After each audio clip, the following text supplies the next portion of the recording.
The festival on unleavened bread, which is also called Passover, was approaching. The leading priests and teachers of religious law were plotting how to kill Jesus, but they were afraid of the people's reaction. Then Satan entered into Judas Iscariot, who was one of the 12 disciples, and he went to the leading priests and captains of the temple guard to discuss the best way to betray Jesus to them. They were delighted, and they promised to give him money. So he agreed and began looking for an opportunity to betray Jesus, so they could arrest him when the crowds weren't around. Now the festival of unleavened bread arrived, when the Passover lamb is sacrificed. Jesus sent Peter and John ahead and said, "Go and prepare the Passover meal so we can eat it together." "Where do you want us to prepare it?" they asked him. He replied, "As soon as you enter Jerusalem, a man carrying a pitcher of water will meet you. Follow him. At the house he enters, say to the owner, 'The teacher asks, where is the guest room where I can eat the Passover meal with my disciples?' He will take you upstairs to a large room that is already set up. That's where you should prepare our meal." They went off to the city and found everything just as Jesus had said, and they prepared the Passover meal there. When the time came, Jesus and the apostles sat down together at the table.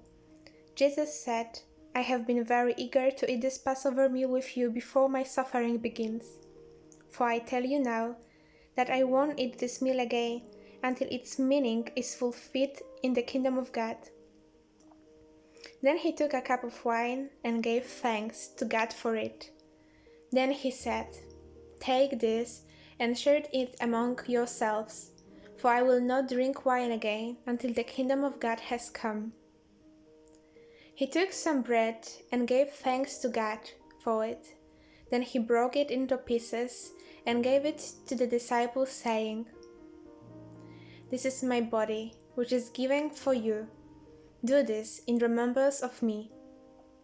After supper, he took another cup of wine and said, "This cup is the new covenant between God and his people, an agreement confirmed with my blood, which is poured out as a sacrifice for you.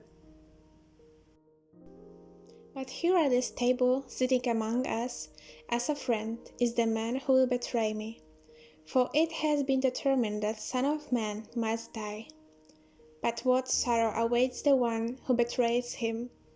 The disciples began to ask each other which of them would ever do such a thing. Then they began to argue among themselves about who would be the greatest among them. Jesus told them, "In this world the king and great men lord it over the people, yet they are called friends of the people. But among you it will be different. Those who are the greatest among you should take the lowest rank, and the leader should be like a servant. Who is more important, the one who sits at the table or the one who serves? The one who sits at the table, of course, but not here, for I am among you as one who serves. You have stayed with me in my time of trial, and just as my Father has granted me a kingdom, I now grant you the right to eat and drink at my table in my kingdom, and you will sit on the thrones judging the 12 tribes of Israel." "Simon, Simon, Satan has asked to sift each of you like wheat, but I have pleaded in prayer for you, Simon, that your faith should not fail. So when you have repented and turn to me again, strengthen your brothers." Peter said, "Lord, I am ready to go to prison with you, and even die with you." But Jesus said, "Peter, let me tell you something. Before the rooster crows tomorrow morning, you will deny 3 times that you even know me." Then Jesus asked them, "When I sent you out to preach the good news, and you didn't have money, a traveler's bag, or an extra pair of sandals, did you need anything?" "No," they replied. But now he said, "Take your money and a travel's bag, and if you don't have a sword, sell your cloak and buy one. For the time has come for this prophecy about me to be fulfilled." He was counted among the rebels. Yes, everything written about me by the prophets will come true. "Look, Lord," they replied, "we have 2 swords among us." "That's enough," he said. Then, accompanied by the disciples, Jesus left the upper room and went as usual to the Mount of Olives.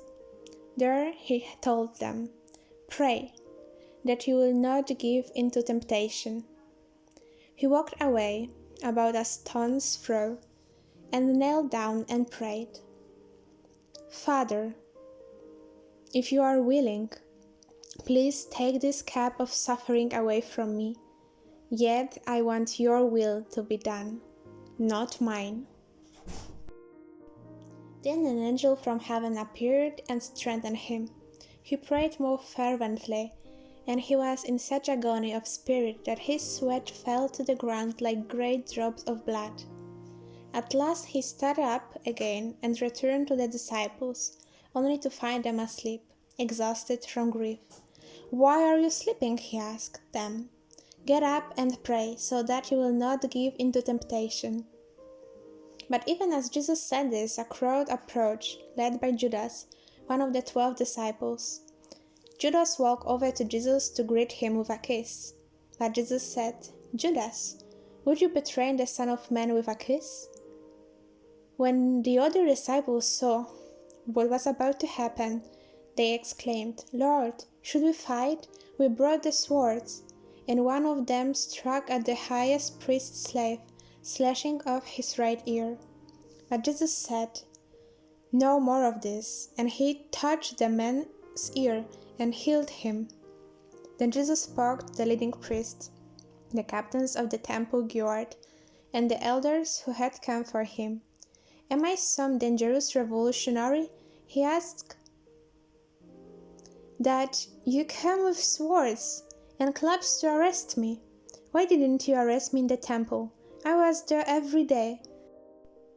But this is your moment, the time when the power of darkness reigns. So they arrested him and led him to the high priest's home, and Peter followed at distance.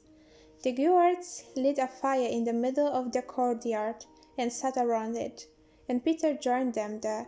A servant girl noticed him in the firelight and began staring at him. Finally she said, "This man was one of Jesus' followers." But Peter denied it. "Woman," he said, "I don't know him." After a while, someone else looked at him and said, "You must be one of them." "No, man, I'm not," Peter retorted. About an hour later, someone else insisted, "This must be one of them, because he is a Galilean too." But Peter said, "Man, I don't know what you are talking about." And immediately, while he was still speaking, the rooster crowed. At that moment, the Lord turned and looked at Peter. Suddenly, the Lord's words flashed through Peter's mind.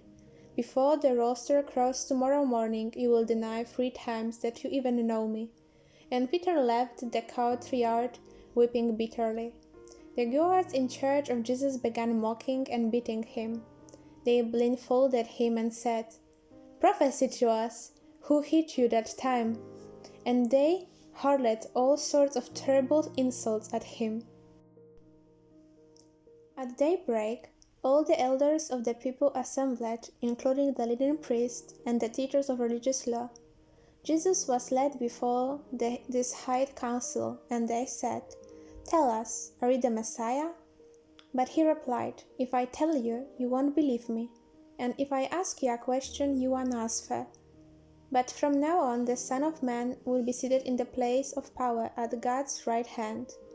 They all shouted, "So are you claiming to be the Son of God?" And he replied, "You say that I am." "Why do we need other witnesses?" they said. "We ourselves heard him say it."